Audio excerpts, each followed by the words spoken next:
Sentence improvement के question जो कि प्रीवियस एग्जाम में पूछे जा चुके हैं। ठीक है, तो आइए यहाँ पे जो इंपॉर्टेंट क्वेश्चन है उनको देखेंगे यहाँ पे, और कैसे आप विद इन सेकंड में आप इसे कर पाएंगे। ठीक है, विद इन सेकंड में आप इसे कर पाएंगे।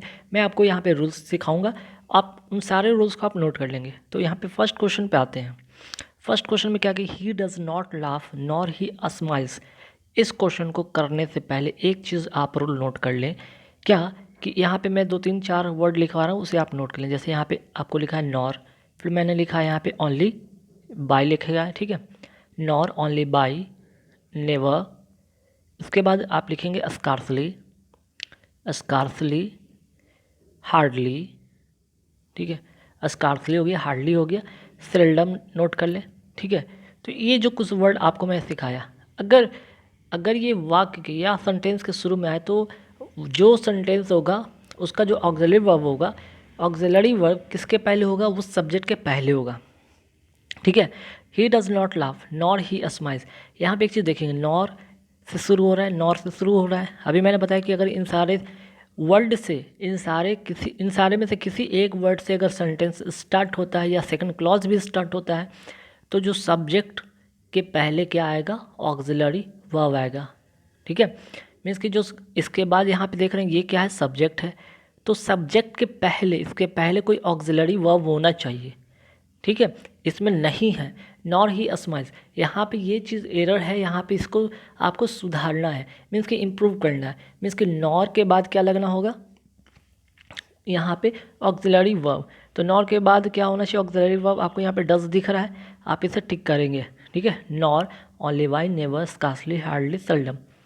आपको 5 6 वर्ड मैंने बताया, इनसे स्टार्ट होगा सेंटेंस, तो इसके जस्ट बाद कोई ना कोई ऑक्सिलरी वर्ब आएगा, सब्जेक्ट नहीं आएगा। अगर सब्जेक्ट आ रहा है तो उसके जस्ट पहले आप ऑक्सिलरी वर्ब लगा देंगे। ठीक है, आपने यहाँ पे रूल सीख लिया। अच्छा, यहाँ पे एक चीज़ और यहाँ पे नोट करेंगे, यहाँ पे 2 वर्ड स्कार्सली और हार्डली, अगर ये कंजंक्शन के रूप में कभी आ जाए ना, तो इनके साथ हम क्या लगाते हैं, व्हेन का यूज़ करते हैं। हालांकि इस सेंटेंस से कोई लेना देना नहीं है, इस इंप्रूवमेंट से कोई लेना देना नहीं, लेकिन अगर एरर के सेंस में आ जाए और सेंटेंस स्कार्सली हार्डली से स्टार्ट हो और इसके बीच में अगर कंजंक्शन के रूप में कोई दैट का यूज़ कर दिया जाए, नॉर का यूज़ कर दिया जाए, वो गलत होगा, वहाँ पे व्हेन का यूज़ करेंगे। नेक्स्ट क्या है भाई, नेक्स्ट क्वेश्चन है कि we met yesterday haven't we met yesterday haven't be. अब देखिए यहाँ पे साफ तौर पे पता चल रहा है कि यह क्या है, क्वेश्चन टैग का सेंटेंस है। ठीक है, क्वेश्चन टैग आपने पढ़ा होगा, तो क्वेश्चन टैग का रूल क्या कहता है, अगर आपका स्टेटमेंट क्या है, अगर ये पॉजिटिव है, ठीक है, तो इसका जो होगा सेकंड जो क्लॉज होगा वो क्या होगा, निगेटिव होगा, है ना। कहने का मतलब अगर फर्स्ट क्लॉज अगर पॉजिटिव है तो सेकंड क्लॉज क्या होगा, निगेटिव होगा। क्लियर। अगर स्टेटमेंट क्या है, कह सकते हैं कि पॉजिटिव है तो इसका जो है क्वेश्चन टैग बनेगा निगेटिव।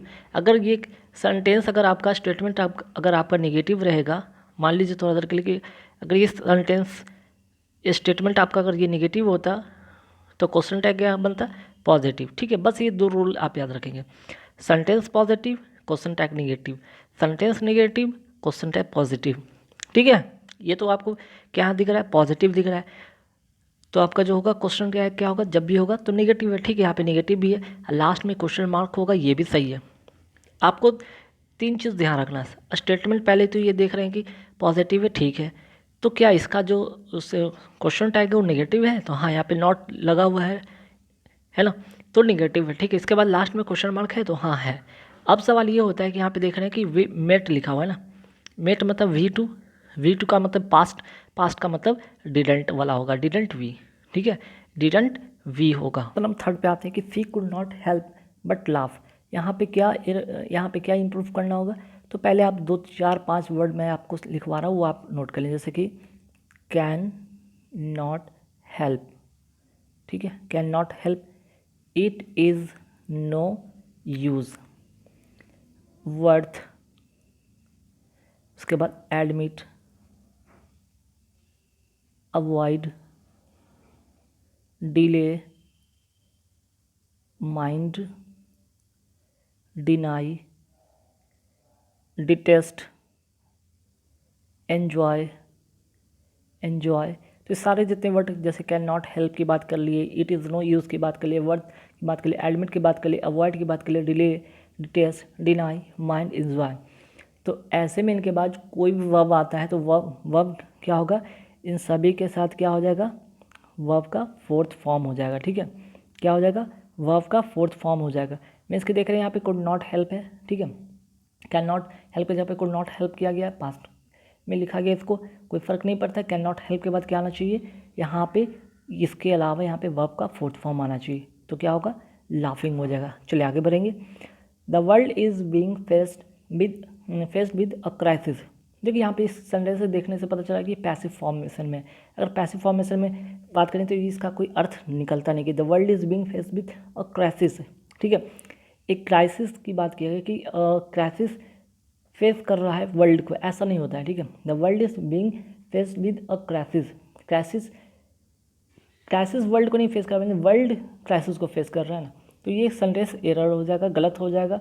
इंप्रूव क्या करना होगा कि आपको यहाँ पे the world is facing a crisis होगा। ठीक है, द वर्ल्ड लिखना क्या होगा, the world is facing a crisis. कहने का मतलब संसार क्या है, एक क्राइसिस का सामना कर रहा है। मीन्स कि संसार जो कि है, वर्ल्ड है, क्या है, क्राइसिस का सामना कर रहा है। ठीक है, चलिए आगे बढ़ेंगे सवाल पे। If I will get an opportunity I shall attend the seminar. इसमें भी बहुत अच्छा इंपॉर्टेंट रूल है। अगर कोई समय की बात किया जाए या शर्त की बात किया जाए, समय या शर्त की बात किया जाए, और इसके तुरंत बाद अगर आने वाले सेंटेंस में अगर विल हो या शैल हो या कोई भी ऑक्सिलरी वर्ब हो, उसका इस्तेमाल नहीं करते, उसका यूज़ नहीं करते हैं। ठीक है, जैसे कि व्हेन हो गया, अनटिल हो गया, टिल हो गया, या फिर अगर हम बात करें यहाँ पे शर्त की बात करते हैं, इफ़ हो गया, अनलेस हो गया, तो इनके साथ क्या करते हैं, विल और शैल का यूज़ नहीं करते हैं। तो विल और शैल का यूज़ नहीं करेंगे तो क्या करेंगे, इफ़ आई गेट। ठीक है, if I get an opportunity I shall attend the seminar. ठीक है, अब आप सोचेंगे गेट ही क्यों हुआ, गॉट क्यों नहीं हुआ, तो इसका भी एक रूल है कि अगर एक तो कंडीशनल सेंटेंस के साथ क्या होगा, यहाँ पे आप क्या करेंगे, फ्यूचर यहाँ पे क्या लगाएंगे, यहाँ पे प्रेजेंट इंडेफिनिट लगाएंगे। ठीक है, यहाँ पे प्रेजेंट इंडेफिनिट लगाएंगे और इसके बाद जो सेकंड क्लॉज है वो होगा फ्यूचर में। तो ध्यान रखिएगा, if I get an opportunity I shall attend the seminar. जब कंडीशन की बात हो तो कंडीशन के साथ फ्यूचर इंडेफिनिट होगा, उसके बाद वाला सेंटेंस कंडीशन वाले जो सेंटेंस होंगे प्रेजेंट इंडेफिनिट में होंगे और उसके बाद वाला जो क्लॉज होगा फ्यूचर में होगा। क्लियर, चलिए आगे बढ़ेंगे सवाल पे। She insisted on she was innocent. देखिए यहाँ पे दो क्लॉज है, दो क्लॉज के लिए एक कंजंक्शन आना ही चाहिए।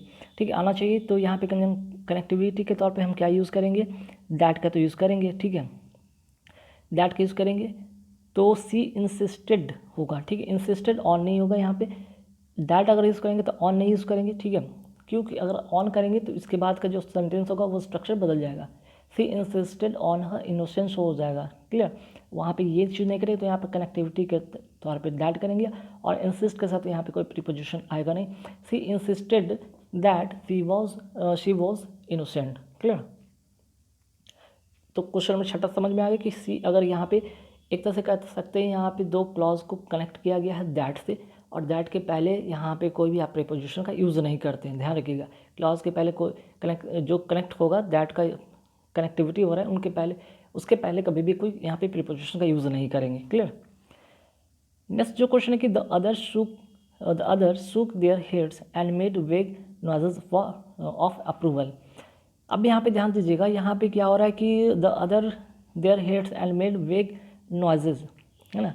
वेग नॉइजेस यहाँ पे स्पेलिंग मिस्टेक है, VAGUE। वेग मतलब होता है अस्पष्ट, जो अस्पष्ट जो नॉइज है, जो अजीब सा आवाज़ आ रहा है। कैसे कह सकते हैं कि अगर कोई आवाज़ अजीब से आ रहा है, मीन्स कि कोई आपको कुछ कह रहा है और आप बढ़िया से सुन नहीं पा रहे। अगर आपको कोई कुछ कह रहा है और आप बढ़िया से सुन नहीं पा रहे, लेकिन उसको क्या कर रहे हैं कि उसको मना भी नहीं कर सकते, बुरा लग जाएगा। इस सेंस में आप क्या करते हैं, हाँ हाँ ठीक है, सुनाई दे रहा है ना, हालांकि आपको सुनाई दे रहा नहीं, तो इस कंडीशन में आप क्या करते हैं, हाथ सर घुमाकर हल्के फुल्के में हामी भर देते हैं। हालांकि आपको ये ऐसा होता, सुनाई देता नहीं ठीक से या सुनाई नहीं आ रहा होता, फिर भी आप उसको हामी में भर देते हैं। हामी भरना, तो ऐसे कंडीशन में हम क्या करते हैं, यहाँ पे सुक नहीं करते, यहाँ पे नॉडेड की बात करते हैं, other nodded they heads and made वेग नॉइसेस ऑफ अप्रूवल, ठीक है, जो वेग नॉइसेस आ रहा है उस वो भी अप्रूवल के तौर पे कहते हैं हाँ भाई ठीक है, सब सही है ना, जो है सही है। तो यहाँ पे नॉड अगर हेड की बात करते हैं इसका मतलब होता है हामी भरना, हामी भरना। चलिए आगे बढ़ते सवाल पे। My father has been advise to reduce smoking. देखिए स्मोकिंग के साथ रिड्यूस नहीं होता है, ठीक है, स्मोकिंग के साथ होता है कट डाउन करना। कट डाउन करना मीन्स कटौती करना, कि आप क्या करें स्मोकिंग में, क्या करें, कटौती करें, ठीक है, रिड्यूस नहीं करना होता यहाँ पे। My father has been advise to reduce, नहीं cut down smoking. Clear. Next question क्या है कि listen attention to what I say. ध्यान से सुने जो मैं कह रहा हूँ, ठीक है। इसका सेंटेंस में पहले यहाँ पे देखिए, ये सेंटेंस में लिसन क्या है, यहाँ पे एडजेक्टिव है, लिसन क्या है, एडजेक्टिव है। तो सॉरी लिसन एडजेक्टिव नहीं है, यहाँ पे लिसन क्या है भाई, यहाँ पे वर्ब है। तो अगर लिसन वर्ब है तो इसके बाद जस्ट बाद क्या आना चाहिए, यहाँ पे एक एडवर्ब आना चाहिए, वर्ब के बाद एक एडवर्ब आना चाहिए, है ना, क्योंकि वर्ब को क्वालिफाई कौन कर रहा है, एडवर्ब कर रहा है। तो अटेंशन ना होकर क्या होगा, अटेंटिवली होगा, ठीक है। एल वाई वाला ढूंढे और टिक कर ले, listen attentively to what I say. और नेक्स्ट क्वेश्चन पे आता है कि मेनी अ मैन, ये क्वेश्चन भी काफ़ी इंपॉर्टेंट है। Many a man have died of cancer.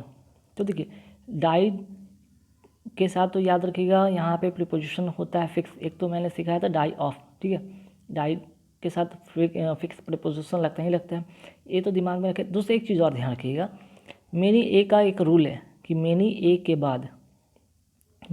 के बाद आपका जो होगा नाउन सिंगुलर होगा एंड वर्ब भी क्या होगा आपका सिंगुलर होगा, दोनों चीज़, नाउन भी सिंगुलर और वर्ब भी सिंगुलर। काफ़ी इंपॉर्टेंट क्वेश्चन है, काफ़ी इंपॉर्टेंट क्वेश्चन है कि मेनी ए के बाद जो आपका नाउन होगा, यहाँ पे मैन देख रहे हैं ना, नाउन है, ये नाउन है, और नाउन क्या है यहाँ पे सिंगुलर है, तो वर्ब भी क्या होगा सिंगुलर, तो हैव तो होगा नहीं ना, तो क्या होगा हैज़ वाला होगा, मीन्स कि ए इसका करेक्ट आंसर होगा।